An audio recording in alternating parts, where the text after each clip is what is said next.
right, hello, how you doing? Okay, so I'm gonna be talking and driving because I find that I feel like I can be more honest when I'm distracted, something like that. This thing I'm doing right now is just gonna be just my personal opinion about an issue, the concern of natural hair in our society for Black women, or women of color, and my opinion on that and my stance on that is that I think that natural hair on Black women has a lot of significance and would really benefit women of color to embrace their natural hair and their natural curls. The reason why I'm bringing this up is because I noticed that on Instagram people talk about this issue.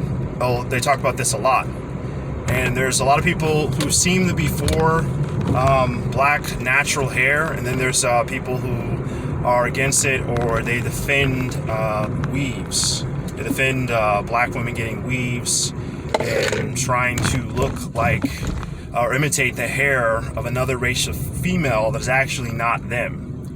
And I've been going through changes.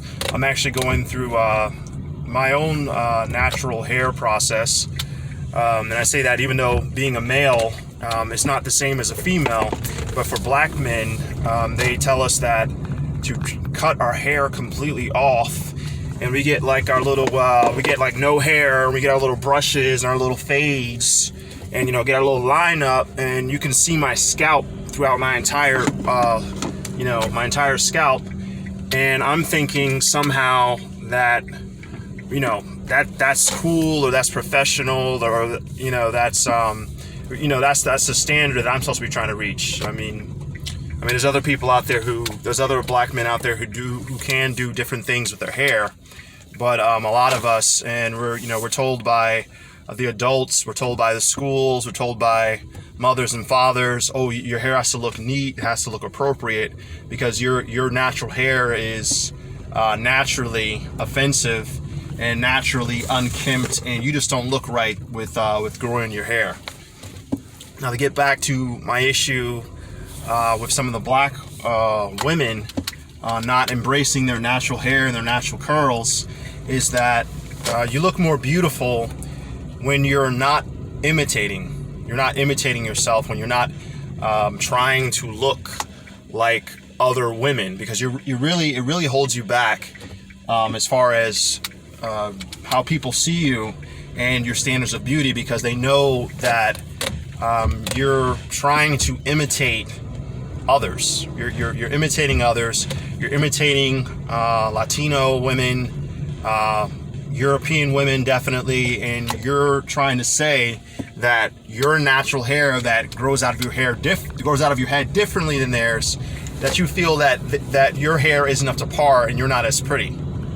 And I saw this video the other day that I commented on, of a Kenyan woman, and hopefully it's not too long because I'm not used to making a lot of videos, but she was a Kenyan woman, and I think I just took a wrong turn. She was a Kenyan woman, and she ended up getting her hair done, or at least a wig put on her scalp, by a white Caucasian woman. Now, I look at the video. I mean, I don't see it as like racially intended to mock her or anything like that.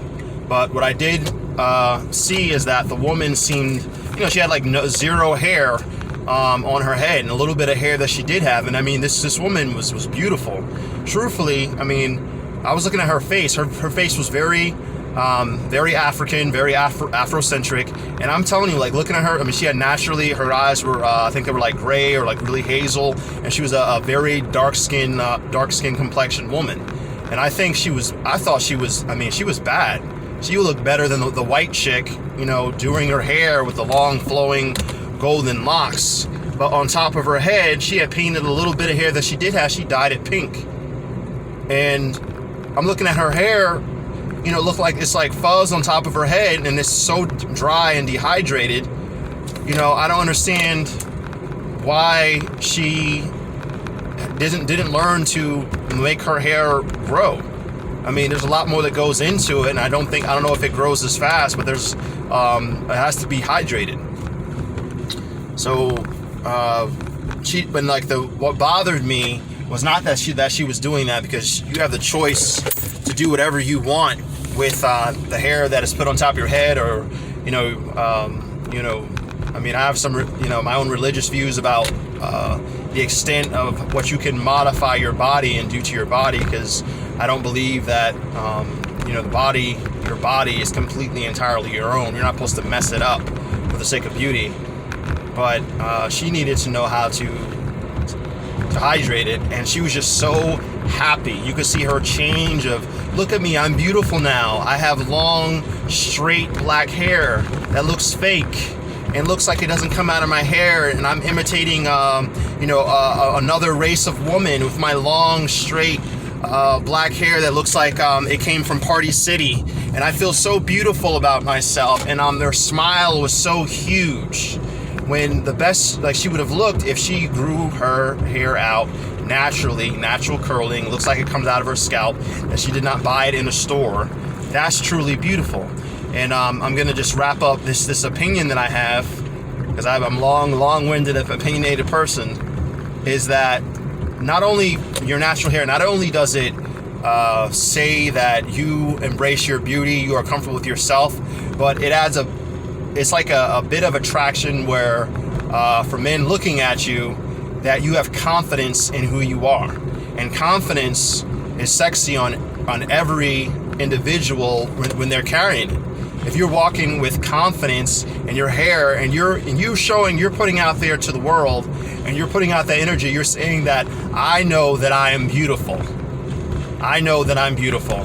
And you know that I'm beautiful, but really doesn't matter if you know that I am, because I know that I am. And that's very sexually attractive. And I mean, even with a little bit of hair, truthfully to me, I think the girl had the and the white girl was she was pretty too, but the girl was just the Kenyan lady, whatever she was unique.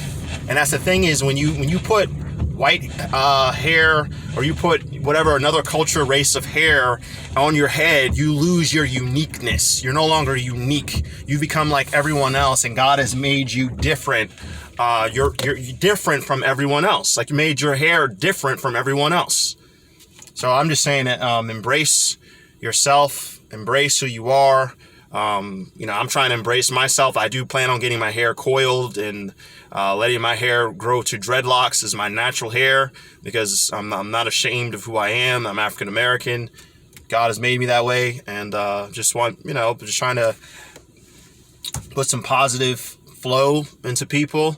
Telling you to love yourself, and really, I mean, I feel like if black women really embrace themselves in their entirety as who they are, not what TV tells you you're supposed to be, not what society and even other black men tell you that your hair is supposed to look like. I don't mess with with bitches with curly hair. I like the bitches with white girls' hair. Then you don't need to be around them. But for people who truly get it, you look 10 times better with your natural hair, with walking with confidence, than you do with someone else's hair on your head. So thank you for watching. I hope to get some comments on this, and I definitely have a lot to say. So thank you very much.